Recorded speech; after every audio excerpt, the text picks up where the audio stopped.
बाबा अष्टदेव और जो अष्टरत्न है उसमें क्या अंतर है? अष्टरत्न है अपने अपने धर्मों के मुखिया,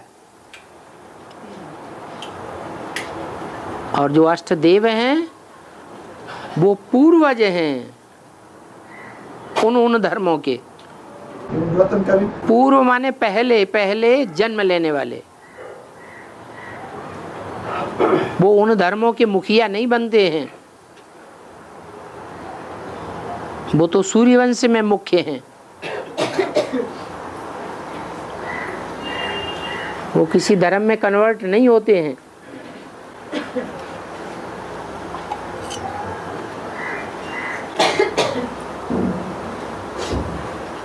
और बाबा के पास में आना होने वाले हैं वो अष्टदेवी है ना?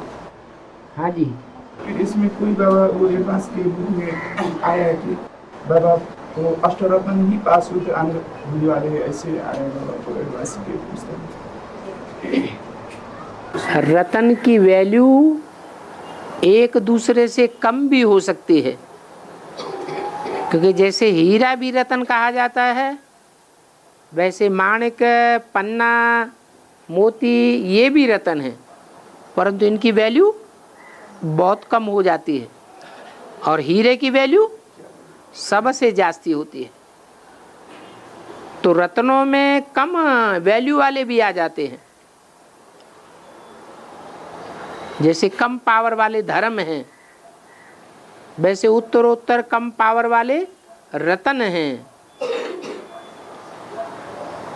लेकिन जो अष्टदेव हैं वो तो सब सूर्यवंशी हैं। देव बनते ही तब हैं जब 84 जन्म लेते हैं। अगर 84 जन्म नहीं लिए तो उनको देवता नहीं कहा जाएगा। जो बाबा आप धर्म में बीज है वो तो 84 में देंगे हैं, जो आप धर्म में बीज है वो तो 84 में देंगे। हाँ, अष्टरत्न उनमें एक ही रतन ऐसा है जो 84 जन्म लेता है, उसे कहते हैं हीरा। सारे ड्रामा का हीरो पार्टधारी।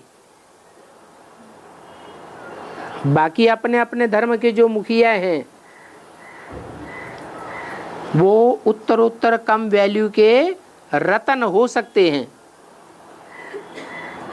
लेकिन अष्टदेवों में उनकी गिनती नहीं कही जाएगी।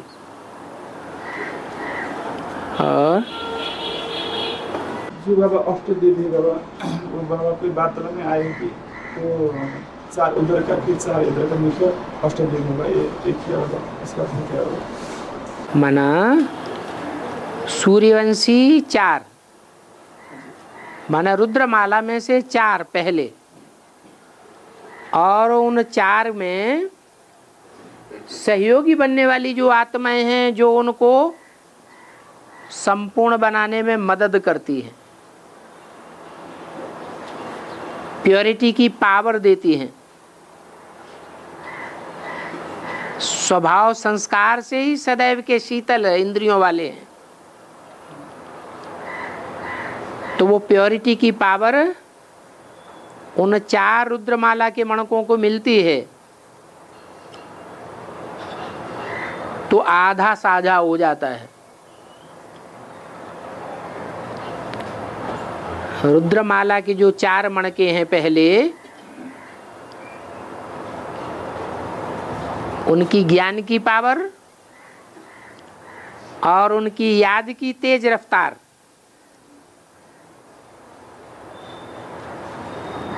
उसकी पावर मिलती है चंद्रवंशियों को। जो चंद्रवंशी अपने को उन सूर्यवंशियों में कन्वर्ट कर देते हैं। जैसे भारत में ये परंपरा है कि स्त्री भले दूसरी जाति की हो, नीच जाति की हो, परंतु ऊंच जाति वाले के साथ जब संबंध जुड़ता है तो अर्धांगिनी कही जाती है। हर बात में उसका आधा हिस्सा हो जाता है। तो ऐसे ही है, ये 4 रुद्रमाला के हैं तो ऊंच वंश के सूर्यवंशी हैं ओरिजिनली, चंद्रवंशियों से आने वाले 4 ओरिजिनली सूर्यवंशी नहीं हैं, सूर्य की संतान नहीं हैं, फिर भी वो अपनों को कन्वर्ट कर देते हैं सूर्यवंश में। जैसे चलाओ वैसे चलेंगे, तो उनका आधा हिस्सा हो जाता है।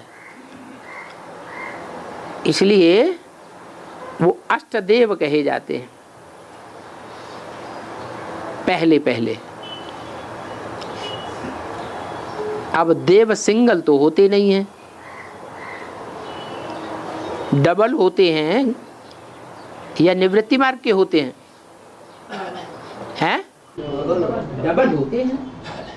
तो 4 और 4 तो जो 8 हुए वो तो 4 ही डबल हुए ना, 4 ही प्रवृत्ति मार्ग के डबल मणके कहे जाएंगे ना, 8 तो नहीं हुए। इसलिए रुद्रमाला के 8 और चंद्रवंश से 8 अर्थात विजयमाला से 8 दोनों ग्रुप का संयोग होता है, और 8 और 8 16 है, टोटल कहे जाएंगे 8 युगल मणके।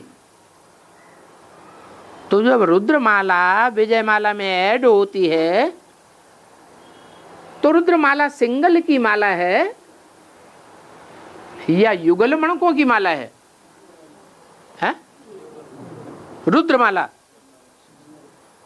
सिंगल आत्माओं की माला है। और विजयमाला, विजयमाला में जो पहला ऊपर का मणका है वो डबल दिखाया जाता है, वो यादगार है। ये सारे ही 108 मणके डबल हैं। 2 आत्माएं तो हैं, परंतु दोनों के संस्कार मिलकर के एक हो गए। इसलिए वो आत्माएं 216 होने के बावजूद भी युगल मणके कितने हैं? 108। तो 108 की विजयमाला कही जाती है। और